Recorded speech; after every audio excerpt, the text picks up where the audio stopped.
This brown bread is Cheesecake Factory's most delicious secret, but not anymore. You and I are going to make it with just 6 simple ingredients at home. The first thing we're going to do is add in all of our dry ingredients. That's going to include 2 3/4 cup of all-purpose flour, 3 tablespoons of cocoa powder, which is what's going to give it that beautiful brown color, 2 teaspoons of instant yeast to give your bread that gorgeous rise, and just like any other recipe, we're going to add a little sprinkle of salt to bring out all those flavors. We're going to give our dry ingredients a really good mix to incorporate everything together and really bring that flour and the cocoa powder together. And if you want to use whole wheat flour for this bread, you can do that as well. Just substitute 1 of the cups of the all-purpose flour for whole wheat flour instead. Once your dry ingredients are mixed together, we're going to make a little well in the center so we can add in our wet ingredients. Our wet ingredients are 1 cup of warm water, warm, not hot, 2 tablespoons of oil, and 1/4 cup maple syrup. And do you see how beautifully that maple syrup emptied out? The trick is to add a little spray of oil into your dish before you add your maple syrup. And now we're just going to start mixing this together until we get a wet, shaggy dough. And just keep in mind, if you are using whole wheat flour, you may have to add a little bit more water to your mixture because your dough is going to be a lot more dry than this one. Once most of your flour is incorporated into your wet ingredients, we're going to move all of these out of the way and knead this on the counter. Transfer all of your dough onto your counter, including all of that excess flour, because that's what's going to help us really knead this together on the counter without it sticking. And keep your bowl on hand because we're going to put the dough right back in here to rise.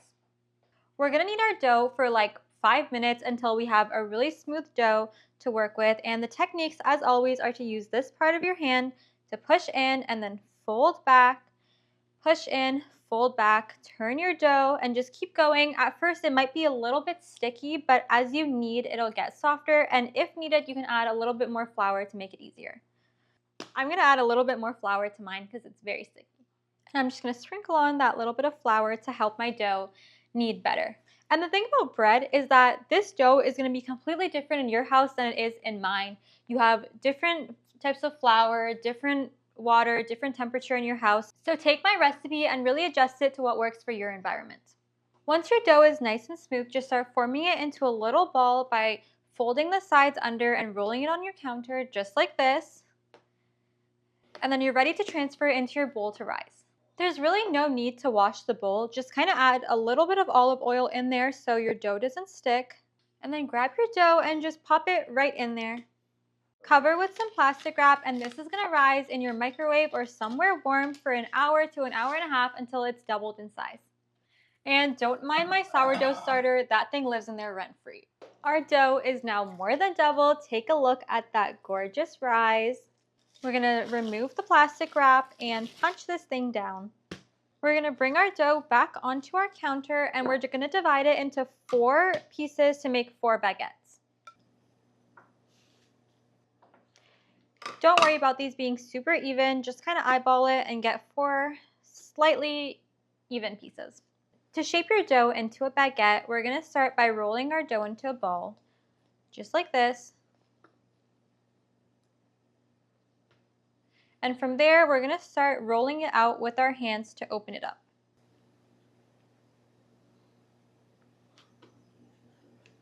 Try to keep it as even as possible, and we're going to get it into a thin rectangle, just like this. We're going to flip it over, and then we're going to start bringing the seams together to create a baguette shape.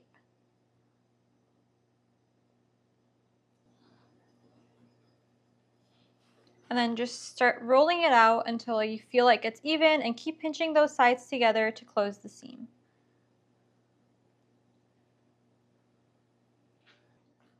Once your baguette looks like this, you're ready to go. I'm going to go ahead and shape the rest of my baguettes, and I'll see you back in a little bit.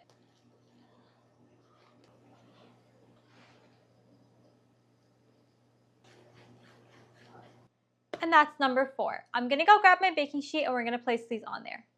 Make sure you're placing them seam side down so they don't open. From here, we're going to brush the tops with some water and then top with oats, and then they're going to rise for another 30 minutes before going into the oven. I grabbed my water and oats, and I'm going to brush the tops of my baguettes with water before topping with the oats to give it that authentic Cheesecake Factory brown bread feel.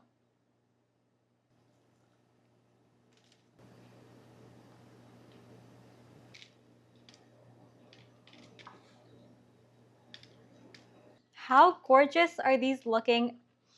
Already smells like the Cheesecake Factory. Your very last step is to cover these and let them sit for another 30 minutes, and then they're going to go into the oven. These have now been rising for 30 minutes and they look gorgeous. I can't wait to bake them, and I don't have to wait because I'm putting them into the oven right now. These are going to bake at 350 degrees for 30 minutes. And there you have it, better than Cheesecake Factory brown bread with just 6 simple ingredients. And you have to smell these, they smell so delicious. Let's break this thing open. If that doesn't look better than Cheesecake Factory, I don't know what does. Thank you so much for watching, and don't forget to subscribe for so much more.